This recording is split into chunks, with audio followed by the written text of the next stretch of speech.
आज जो भारत की स्थिति है, भारत की स्थिति बड़ी विचित्र दयनीय स्थिति हो रही है।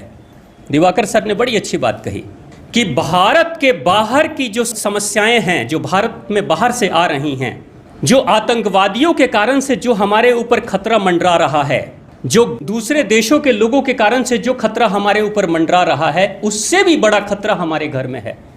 आपको पता है कि पाकिस्तान से अगर भारत को खतरा है तो पाकिस्तान से भारत को सिर्फ 5% का खतरा है। 95% भारत को भारतीयों से ही खतरा है, जो भारत के अंदर बैठे हुए लोग हैं। बाहर के हमलावरों से हमारी सेना इतनी सक्षम है कि मुकाबला कर सकती है, चाहे एयरफोर्स हो, आर्मी हो, चाहे नेवी हो या पैरामिलिट्री फोर्स हो, सक्षम है। लेकिन अंदर, घर के अंदर जो आस्तीन के सांप हैं, उनसे कैसे मुकाबला आप करेंगे, आपको पता भी नहीं चलेगा। इन बड़ी बड़ी समस्याओं को पहले घर को ठीक करने के लिए सबसे ज़्यादा ज़रूरी क्या है कि इतिहास को भी याद रखें। वो कौम, वो समाज, वो लोग मिट जाते हैं जो अपने इतिहास को भुला देते हैं। भारत में इतने बड़े बड़े किले बने हुए थे राजा महाराजाओं के, इतने मजबूत किले कि कोई तोप, गोली, बम, बारूद उसको ध्वस्त नहीं कर पाता था, उसकी दीवारों को तोड़ नहीं पाता था। महाराष्ट्र में समुद्र के बीचों बीच एक किला बना हुआ है, समुद्र के बीचों बीच। वहां भारत के लोग, भारतीय राजा और उनके परिवार के सभी लोग रहते थे और उस पूरे क्षेत्र में उन्हीं का साम्राज्य था।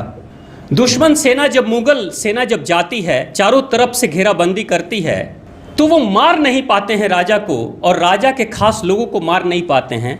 क्यों? क्योंकि किले में प्रवेश होने का कहीं रास्ता ही नहीं दिखता था। आप सोचिए कि शिल्प कला भारत की कैसी थी। पूरा किला बना हुआ है, नाव से जा रहे हैं सैनिक, मुगल नाव से जा रहे हैं, चारों तरफ किले को घूमकर देख रहे हैं, लेकिन पता ही नहीं चल रहा है कि किले में प्रवेश करने का मार्ग कहां है, किस मार्ग से ये जाते हैं। जबकि जरूरत पड़ती है तो अंदर के सैनिक उन्हीं मार्गों से बाहर निकलकर इनके ऊपर हमला करते थे, इनको मार डालते थे और फिर अंदर चले जाते थे, लेकिन ये नहीं पता चलता था ये जाते कहां से। बहुत प्रयास किया, कई महीनों तक प्रयास किया, लेकिन कोई सफलता नहीं मिली मुगलों को। मगर एक दिन किला खुल गया, और किला खुला, अंदर का राजा मारा गया, सारे सैनिक मारे गए, वो साम्राज्य खत्म हो गया। क्योंकि किला खुलने का राज बताने वाला किले के अंदर का व्यक्ति था। अंदर का व्यक्ति था जिसने कहा कि किले का दरवाजा कैसे खुलता है। वो गुप्त दरवाजे का खुलने का मार्ग, किले का दरवाजा भी पत्थरों का बना था, चट्टानों का बना था, वो मार्ग बताने वाला व्यक्ति था।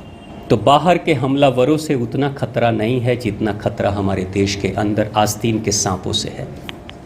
ये जो भाईचारा की बातें होती है ना, ये भाईचारा की बातें उस समय तक होती है जब तक आप चारा बनने की स्थिति में ना आ जाओ।